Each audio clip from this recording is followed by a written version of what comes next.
नमस्कार साथियों, आप सबको लोहड़ी की बहुत बहुत शुभकामनाएं। एक जानवरी कहते होंगे उसको, गिरगिट को क्या कहते हैं? जानवरी होता है। बीजेपी ने गिरगिट को भी एक रंग सिखा दिया। जिन्हें लाल आंखें दिखानी थी उनके लिए लाल कारपेट बिछा दिया। ये एक वीडियो चलाइए जो पीछे चल रहा है। हमें यह दिक्कत नहीं है कि चीन की CPC, communist party of China के लाइजॉन डिपार्टमेंट के जो शीर्ष डेलीगेशन है, उनका स्वागत कल बीजेपी के मुख्यालय में हुआ। हमें इस बात की दिक्कत नहीं है। जब बीजेपी विपक्ष में थी तब भी लगातार इनसे मिलती थी, वहां जा जाकर मिलती थी। आरएसएस वाले जा जाकर मिलते थे, ट्रेनिंग लेते थे, ये राम माधव एंड कंपनी। इसकी भी दिक्कत नहीं हमें, क्योंकि आपसी संबंधों में राजनीतिक दल दूसरे देश के राजनीतिक दल से मिलते हैं, उसमें प्रॉब्लम नहीं है। हंसते मुस्कुराते फोटो पोस्ट की इसमें आपको दिखेगी अभी, हमें उसमें भी कोई दिक्कत नहीं। चलिए करिए आप। दिक्कत मीटिंग से नहीं है, दिक्कत संवाद से नहीं है, दिक्कत है भाजपा के दोगलेपन से, दोहरेपन से, ढोंग से, मक्कारी से। दिक्कत इससे है। अरे साहब एमओयू हो गया, 10 साल से बोलते रहे एमओयू हो गया, एमओयू हो गया, और खुद देखिए क्या कर रहे हैं। दिक्कत है कि आपकी बैठकों का नतीजा क्या निकलता है। दिक्कत इससे भी नहीं है कि 9, 10, 11, 12 बार प्रधानमंत्री शी जिनपिंग से मिलते हैं, झूला झूलते हैं, उनके आगे हाथ बांध करके यूं सर झुका के खड़े रहते हैं, उससे भी दिक्कत नहीं है। चलिए ये भी मान लेते हैं, अपना अपना चरित्र होता है, अपनी अपनी रीढ़ की हड्डी होती है, उनकी इच्छा। उससे भी दिक्कत नहीं है। रीढ़ की हड्डी नहीं है, उससे भी दिक्कत नहीं है। दिक्कत है इस सब का नतीजा भारत के लिए क्या होता है। दिक्कत आपकी नीयत में है। हमें दिक्कत आपकी नीयत से है। हमें दिक्कत आपकी इन तमाम बैठकों से जो बंद दरवाजों में होती हैं, उसके बाद जो खामियाजा देश भुगतता है, उससे है। यही अगर हमारे नेताओं से मिलते तो ये लोग बोलते देखो देखो ये माओ जेडोंग का रिश्तेदार है भाई, कांग्रेस पार्टी। हमारे लिए तो तुरंत सर्टिफिकेट आ जाते हैं, संघ के लिए नहीं आएंगे। वैसे संघ का मतलब क्या है? चीन की कम्युनिस्ट पार्टी से मिलना हमें नहीं समझ में आता। क्या सांस्कृतिक आदान प्रदान हो रहा है? क्या है ये? दूसरी बात ये कि जो डावाडोल नीति है चीन की, भैया आवाज मत करिए प्लीज। जो डावाडोल नीति है हमारी चीन के प्रति, ना केवल चीन के प्रति, जो पूरी विदेश नीति की मैं बात कर रहा हूं। अमेरिका ने डांटा तो चीन के पास चले गए, चीन ने डांटा अमेरिका के पास चले गए। कोई बच्चे हो, इधर से डांट पड़ी उधर चले गए, मम्मी ने डांटा पापा के पास चले गए, पापा ने डांटा मम्मी के पास चले गए, दोनों ने डांटा नाना नानी के पास चले गए, दादा दादी के पास। क्या मजाक बना रखा है साहब आपने? ये विदेश नीति है, इसको गंभीरता से लीजिए। ये हम बार बार कहते आए हैं।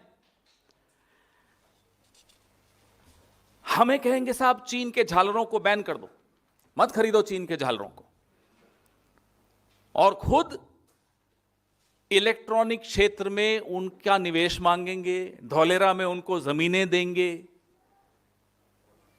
जिस व्यक्ति को तमिल भाषा से नफरत है, प्रधानमंत्री की बात कर रहा हूं, वो जब मुख्यमंत्री थे गुजरात के, तो गुजरात के करिकुलम में, स्कूल के करिकुलम में मैंडरिन भाषा की बड़ी हिमायत करते थे कि साहब गुजरात के बच्चों को मैंडरिन सीखनी चाहिए।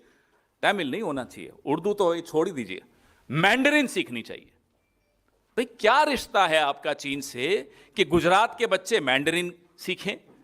क्या रिश्ता है आपका चीन से कि हमें कहते हैं कि झालर मत खरीदो, और जम्मू कश्मीर में स्मार्ट मीटर डोंगफैंग नाम की कंपनी से खरीद लेते हैं जो ब्लैक लिस्टेड है? चीन आपके मैप बदलता है, आप बदला ऐप से लेते हो, साहब ऐप बैन कर दो। ये क्या है? मजाक समझ रखा है। चीन आपके फर्टिलाइजर रोक देता है, गांवों में लोग मरे हैं। चीन आपके रेयर अर्थ बेचना आपको बंद कर देता है। कितना नुकसान भारत को उसका झेलना पड़ा। लेकिन आप जरा वो चलाइए, क्लीन चिट वाला वीडियो चलाइए जरा। ये 19 जून 2020 को तो हमें मालूम पड़ा कि नरेंद्र मोदी चीन से कितना डरते हैं। पहले तो ये बात दबी हुई थी, छिपी हुई थी। गलवान में हमारे 20 बहादुर सैनिक शहीद हुए, कोई फर्क नहीं पड़ा नरेंद्र मोदी को। चलाइए क्लीन चिट 20 जून को। यह इतिहास में दर्ज हो चुका है। आने वाली पीढ़ियां माफ नहीं करेंगी नरेंद्र मोदी को, क्योंकि पूरे विश्व को समझ में आ गया कि एक ऐसा व्यक्ति, एक बहादुर देश, एक बहादुर सेना, लेकिन एक ऐसा व्यक्ति प्रधानमंत्री बना है जिसको जरा सा डराओ वो पूरा डर जाता है, थर थर कांपता है, क्लीन चिट दे देता है। एक ऐसा व्यक्ति इस देश का प्रधानमंत्री बन गया है जिसकी तारीफ कर दो माय फ्रेंड नरेंद्र मोदी, कह दे डोनाल्ड ट्रंप, बिछ जाते हैं साहब, पूरे के पूरे बिछ जाते हैं। कोई तारीफ कर दे तो उनकी गुलामी कर देंगे, कोई डरा दे तो हाथ आगे बांध करके सर झुका के खड़े हो जाएंगे। ये बात जब तक राज थी ना, तब तक तो ठीक थी। अब ये राज जब खुल गया, चलाइए जरा, मैं थोड़ा चुप होता हूं, पहले ये सुनिए, वॉल्यूम करिए। न ही कोई गुस्सा हुआ है, न ही हमारी कोई पोस्ट किसी दूसरे के कब्जे में है। ये ऐतिहासिक शब्द हैं। इन शब्दों को सुनने के बाद हम सबका सर उन शहीद सैनिकों के लिए झुक गया कि आपने अपनी जान बलिदान कर दी और ये देश का प्रधानमंत्री। ये बार बार सुनना चाहिए आपको, रोज रात को सुनकर सोना चाहिए, ताकि सुबह खून में उबाल आए और आप पत्रकारिता कर सकें, आपके मालिक कुछ भी चाहें। हमें कहते हैं छोटी आंख वाले गणेश जी मत खरीदो, देश के लिए अलग मापदंड, और खुद बैठकें करेंगे, व्यापारिक बैठकें करेंगे, कंपनीज पर से बैन हटाएंगे, पीएम केयर फंड में पैसा चीन की ब्लैकलिस्टेड कंपनी से लेंगे। भाई क्या मजाक है? मापदंड सबके लिए सेम होना चाहिए। अब ये मीटिंग हुई साहब, मीटिंग में हम ये जानना चाहते हैं, क्योंकि आप तो सत्ताधारी दल हो, आपसे मीटिंग हुई, आपके मुख्यालय पे मीटिंग हुई, तो हमें ये बताइए कि जो चीन ने हमारे हितों पर कुठाराघात किया है, क्या उस पर चर्चा हुई? गलवान से लेकर लद्दाख से लेकर, और अब जो नया कल जो दावा किया है उससे शख्सगाम घाटी कश्मीर, कल ही बैठक हुई और अभी दावा भी हो गया कि शख्सगाम घाटी जो है कश्मीर की वो चीन की है। क्या आपने इस पे चर्चा की? बंद कमरे में ही सही, लाल आंख दिखाई, ये जानना तो देश का हक है। आप शख्सगाम की बात करते हैं, अरुणाचल और लद्दाख में हम क्या क्या गंवा चुके हैं, ये हम कई बार चर्चा कर चुके हैं। हमारे कई नेता यहां आकर आपसे इस बारे में बात कर चुके हैं, आप लोग कई बार कवर कर चुके हो। लगातार हम चीन के आगे सब कुछ गंवाए चले जा रहे हैं, और फिर ये बैठक भी होती है, बैठक को क्लोज डोर होती है, बैठक उनके मुख्यालय पर होती है, उनका स्वागत होता है, गर्मजोशी से होती है, सब कुछ कीजिए। उस बैठक के कुछ घंटों में शख्सगाम घाटी तक पे क्लेम, दावा चीन ने कर दिया। इसका भी जवाब दीजिए, इसका भी खुलासा कीजिए। ऑपरेशन सिंदूर में क्या हुआ? फौज के बहुत आला अधिकारी ने खुद बोला कि चीन पाकिस्तान को खुलकर मदद कर रहा था। क्या इस पर भी चर्चा? So few lessons that I thought I must हाँ, चलाइए चलाइए। as far as Operation Sindoor is concerned. Firstly, one border, two adversaries.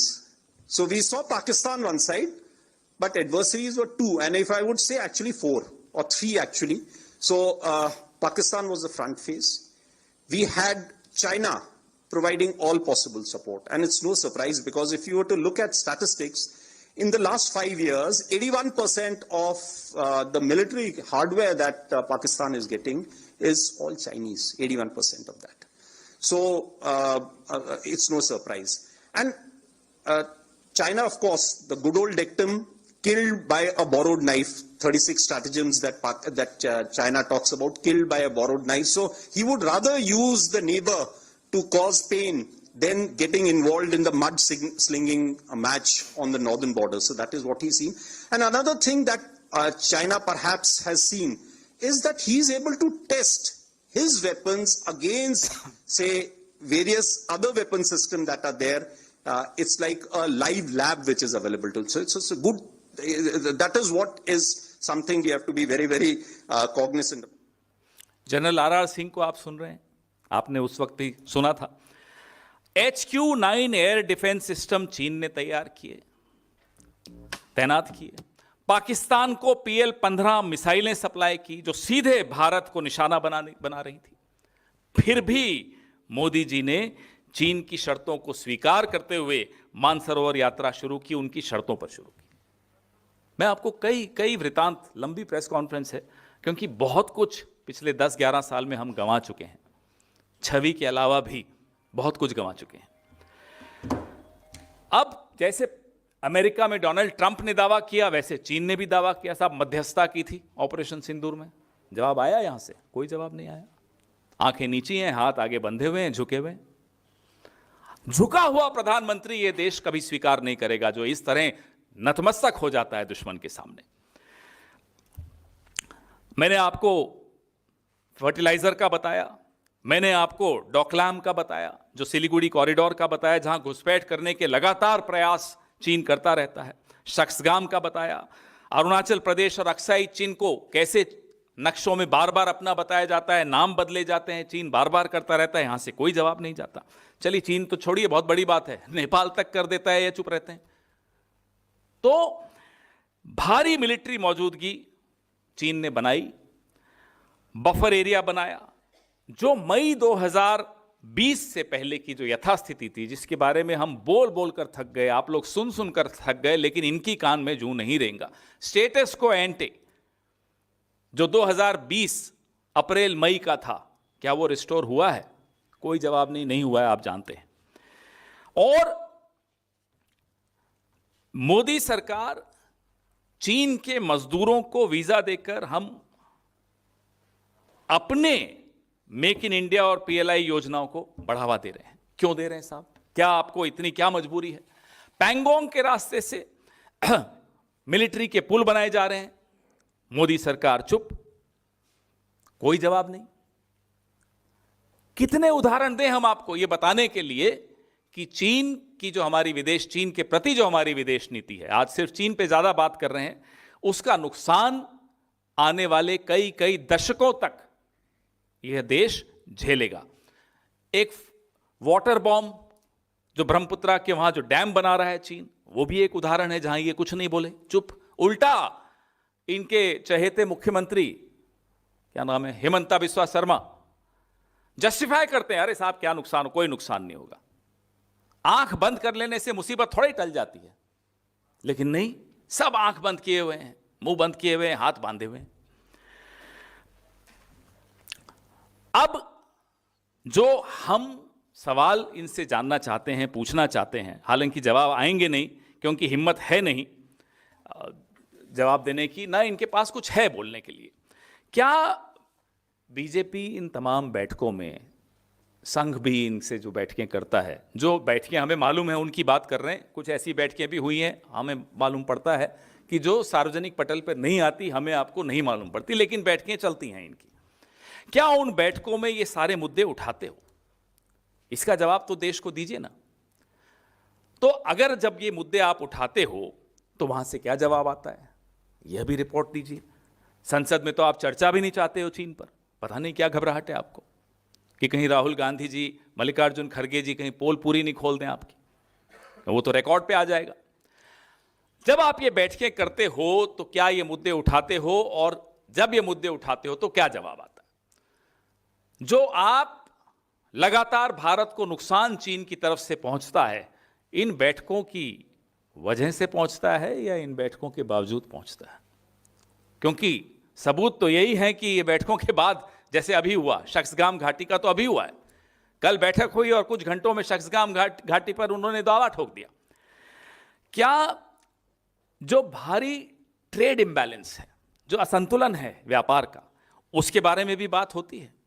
क्या भारत में चीन के सामान की जो बाढ़ आ जाती है उसके बारे में भी कुछ चर्चा होती है कि उस इम्बैलेंस को कैसे ठीक करें, उस असंतुलन को कैसे ठीक करें? क्या उस पर बात होती है?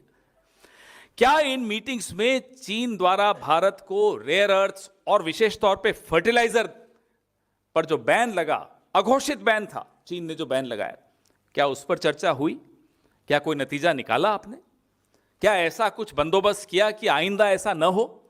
भारत के किसानों के लिए सोचते हो जब आप ऐसी बैठकें करते हो? तो करिए बैठक, मैं कह रहा हूं फिर से, हमें बैठकों में दिक्कत नहीं होती रहनी चाहिए, लेकिन देश के हितों के साथ समझौता करने के लिए नहीं होनी चाहिए। देश के हितों से समझौता करने वाले के साथ जब आप बैठकें करते हो तो आंखों में आंखें डाल के सवाल जरूर पूछना चाहिए आपको और देश को जवाब दिलवाना चाहिए। क्या इन मीटिंग्स में पिछले कुछ सालों से चीन के अधिकारियों द्वारा अरुणाचल प्रदेश के कई भारतीय नागरिकों को हिरासत में लेने की भी बात की है? जरा वो भी बताइए। हमारे लोग बॉर्डर से उठा लिए जाते हैं, हिरासत में ले लिए जाते हैं, यहां से कुछ आवाज नहीं आती, चुप। कितना कितना हमारे हितों का आप समझौता करेंगे? क्या ऑपरेशन सिंदूर में जो चीन ने पाकिस्तान की मदद की, हथियार, टेक्नोलॉजी, जेट सब देने में जो चीन की भूमिका थी, क्या उस बारे में बात हुई इन बैठकों में? तो ये सब सवाल जवाब मांगते हैं। भारतीय राष्ट्रीय कांग्रेस बीजेपी से, प्रधानमंत्री से ये उम्मीद करती है कि पूरी जवाबदेही, पूरी पारदर्शिता के साथ हमें बताइए कि इन क्लोज डोर मीटिंग्स में क्या हुआ, भारत के कितने हितों का समझौता करके आप आए हैं, ये हमें जानना है। आपके सवाल।